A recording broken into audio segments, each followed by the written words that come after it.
তো তোমরা অনেকেই কমেন্ট করছো যে দাদা কলকাতায় কাট আপ কত যেতে পারে, সেটাই অনেকেই জানতে চাইছো।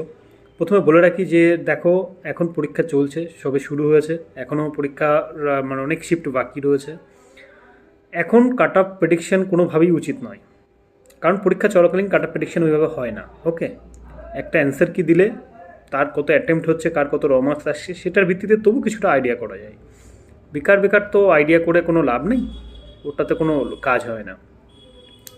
তবে হয়তো এখন যতটা রিভিউ বুঝতে পারছি যে প্রশ্ন অনেকটা ইজি টু মডারেট আসে প্রথম দিকে, যতটা বুঝতে পারছি। তো সুতরাং হালকা একটু বেশি যাওয়ার সম্ভাবনা রয়েছে যদি এরকমই চলে। কিন্তু এখনও শেষের দিকে হয়তো আবার হার্ড কোশ্চেন আসতে পারে। তখন কেমন অ্যাটেম্প্ট করছে ছেলেমেয়েরা সেটা দেখতে হবে। এখন তো সবাই শুনছি 80-র উপরে অ্যাটেম্প্ট করছে, কম বেশি শোনা যাচ্ছে। যেগুলো শুনতে পাচ্ছি অনেকে আবার বাড়িও বলে অনেকে এইগুলো করার জন্য। বাট আমি বলবো ওয়েট করো, অ্যান্সার কির পরে প্রকৃত বুঝতে পারবে কার কত র মার্কস, আর সেই ভিত্তিতে বোঝা যাবে যে কাট আপ কেমন আসতে পারে।